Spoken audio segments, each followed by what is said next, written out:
Өкініш. Уақыт шіркін қашанда өз дегенмен жүреді-ау. Жылжыған жылдар мен асыққан айлардың еншісінде қанша адамның ғұмыры өтуде. Әр адамда әр түрлі оқиғалар мен әр түрлі тағдыр. Қоңырау шыр етті. Таңның да атуы неткен тез еді деп бұртиып, жолға жиналған меруерт бояуларын қолына алып, айна алдында әсемденуге көшті. Бетіне жағылмаған бояу қалмады. Әрине, бұлай әдеміленуінде себебі бар. Алғашқы студенттіктің тәтті шағын өткізуге дайындығы емес пе? Кішкене ғана сөмкеге бар бояуы қалай сыя кетті деңізші. Екі дәптері мен қаламсабын қолына ұстап, университетке қарай келеді. Жаңа достар мен жаңарған орта, жаңашыл оқу жүйесі тағы бар. Алғашқы пәнге келген Әсия апайдың сабағынан көрі айтар әңгімелері қызық еді. Жай әңгіме емес, болған оқиғаны айтып берген кезде құтты кейіпкердің орнында болғандай әсермен жеткізетін. Әңгімелеріне қалайша сүйсінбейсіз. Сондай бір естелік әңгіме меруертке ерекше әсер етті. Әсия апайдың әр сөзіне сүйсінбеу мүмкін емес. Неткен әсерлі әңгімелер айтады екен. Мен де апай сияқты әңгіме айта алардай шеберлік болса ғой. Әсіресе апайдың университет қабырғасындағы мұғалімнің басынан өткен адамға ой саларлық оқиғасы ұнады. Кафедраға келген Ғайша апай Әсия апайға өзегін өртерлік өкінішті оқиғасын баяндап берді. Өткен жылдарға көз жүгірткендей апай бір сәт үнсіз қалды. Ол кезде жас едік қой деп ауыр күрсінумен бастады әңгімесін. Менен көбі неге тұрмысқа шықпайсың? Өмірдің мәні жұмыс емес. Карьера саған өмірлік жолдас емес деп сын айтқандардың санында шек болмады. Бірақ ешбірін елемедім. Тек жұмыс істеп жүріп, жылжыған жылдар мен асыққан айларға ие бола алмай қалдым. Мың мансап пен жұмыс жолында өмірлік жолдасты еш ойламадым.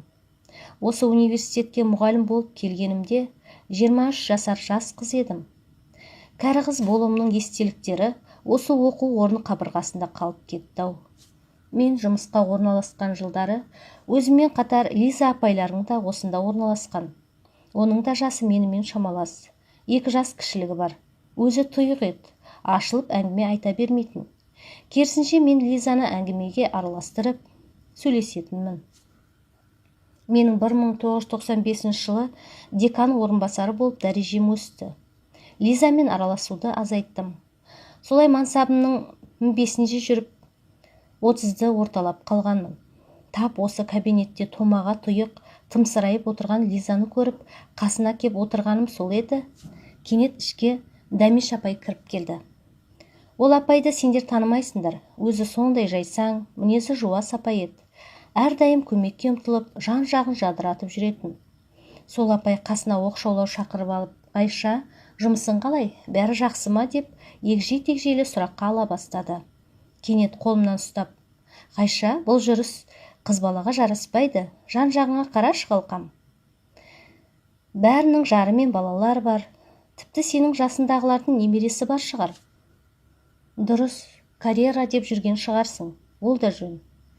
Алайда мына біздер әйел заты үшін басты нәрсе отбасын құру қарағым. Сондықтан ойлан, айналайын. Әй, сенің жасыңдағылардан бойдағы адам қалмаған шығар деп маған күліп те қояды. Ал мен сені сондай жақсы адаммен таныстырсам ба деп жүргем. Әрине көкем, өзің келіссең деді. Негізі менің жасым тұрмыс құрудан асып кеткендіктен бе, ондай отбасылық өмірден күдер үзгенмін. Содан ол жігіт жайлы сұрайын деп бірден не жұмыс істейді деп дөп қоя салдым. Апай да жауап беруге ұялып, жай құрылысшы ғой деді. Ол кезде жастықпен жоғалтқан соғым мүмкіндік еді ғой. Мен өзім білдей бір оқу орнының билік бұрышында отырған соң ба, менсінбеушілік мінезімнің кесірінен жай жұмысшыны жарым ретінде тіпті елестете алмадым да, апай, мен осынша мансапқа жеткенімде жай жұмысшыға мені қалай қиясыз деп күліп кабинеттен шығып кеттім. Содан бері Лизаға қарап қызғанмын. мен таныспаған жігітпен Лиза апайың танысып, дұрыс шешім қабылдады. Сөйтіп Лиза апайың маған бұйырмаған бақытпен отбасын құрып, жай жұмысшыны танымал табыскерге айналдырып алды. Сол жігітті өз қаражатымен оқуға түсіріп, қазір 3 баланың анасы, 7 немеренің әжесі болып отыр. Бір қызығы, мен отырған лауазымда қазір сол Лиза апайың. Үнсіз ғана өксігін көрсеткісі келмеген Ғайша апай терезеге телміре ұзақ қарады да, әне Лиза апайың күйеуімен қандай бақытты деген күйі есіктен шығып кетті. Не істерімді білмей қалдым. Екі жағымда екі тағдыр өтіп барады. Оң жағымда өміріне өкініші жоқ, немереге асыққан, кеш те болса, аяулы жар сезімін сезінген Лиза апай. Ал сол жағымда жай жұмысшыны жөн көрмей, бүгін соған зар болған Ғайша апай.